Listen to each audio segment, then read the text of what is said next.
The Port of San Francisco maintains and manages San Francisco's waterfront, but when the city began efforts to mitigate COVID-19, the port quickly shifted priorities. The port's employees have been deployed to a wide range of efforts to support our city as we battle the virus. Additionally, the port supported the city's COVID-19 activities by providing access to space and land for testing, food security, and housing access for our unhoused neighbors. We're here on Piers 30 and 32. This is a COVID-19 testing center behind me. The project came about because the city needed to establish a COVID testing center, and the port had land that was outdoors. This site was the first high-capacity testing site in the city. Port staff has been instrumental in helping the Department of Public Health to set up their sites and run them.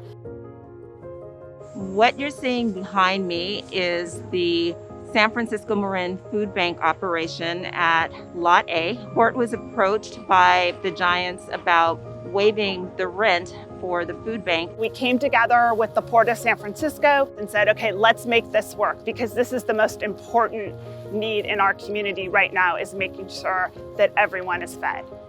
As soon as COVID hit, we had a lot of our normal food pantries have to close. We lost about 99 pantries that we normally have for the community.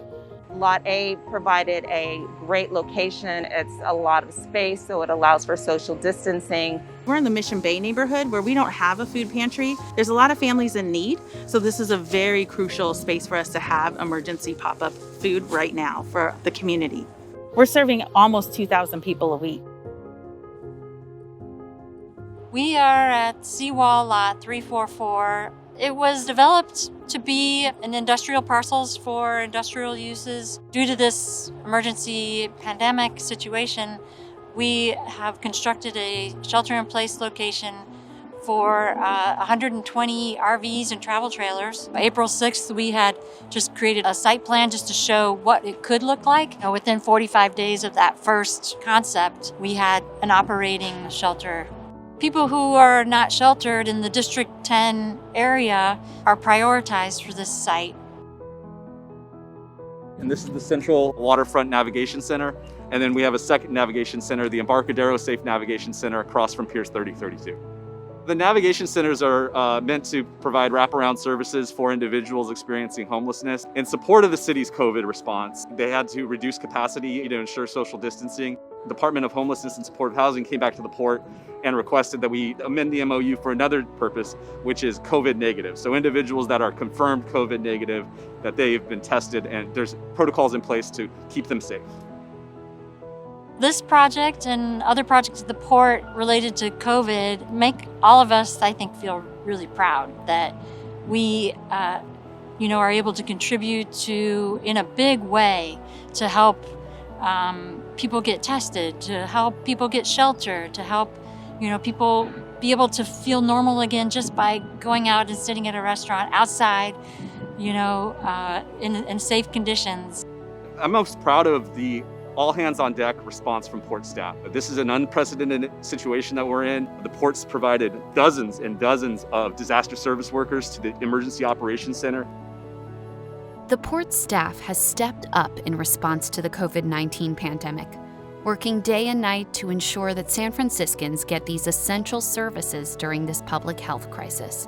The crisis is evolving by the hour, and the Port of San Francisco is evolving with it. My name's Andre Antonio. During the COVID-19 pandemic, I served as a community field representative responsible for getting information like testing and social distancing out to the community. My name is Ryan Wassam. During the COVID-19 pandemic, I served as a community outreach specialist where I walked around from neighborhood to neighborhood, as well as the different retail districts, posting and passing out health and safety flyers for the public. My name is Raven. During the COVID-19 pandemic, I helped the city's Emergency Operations Center deploy resources more effectively and also helped start the testing site at Piers 3032. Hi, my name is Chao Yilin, and I am a management assistant at the port. During the COVID-19 pandemic, I served as a documentation leader at the planning department of the EOC. Thanks. My name is Randy Casada. During the COVID-19 pandemic, I served as a homelessness public information officer at the Moscone Emergency Operations Center. Hi, my name is Jamar Bell, and during the COVID-19 pandemic, I delivered PPE around San Francisco. Hi, my name is Dominic Moreno. During the COVID-19 pandemic, I was initially deployed to the Emergency Operations Center Transportation Unit and was quickly pulled in to the Grand Princess Incident Management Team. Later on, I was deployed as a DSW to open the Backlands Shelter Project and serve as the site setup manager. Hi, my name is Lenore Banks. During the COVID-19 pandemic, I worked in the warehouse packing boxes to be delivered to the COVID families throughout San Francisco. My name is Leo Lacroix, and I'm an administrative analyst at the Port of San Francisco in External Affairs. During the COVID-19 pandemic, I served as a social media specialist in the Joint Information section of the EOC. My name is Quincy Harris. I'm a laborer for the Port of San Francisco. During the COVID-19, I worked as a disaster worker delivering PPE supplies to hotels. Hi, I'm Elaine Forbes, the Port's Executive Director. But in the early days of COVID, I was a DSW on special assignment from Mayor London Breed to Dr. Grant Colfax. In the early days of the pandemic, I worked with a whole team of city professionals to set up City Test SF, a great testing resource that's one site at the Embarcadero and one in Soma.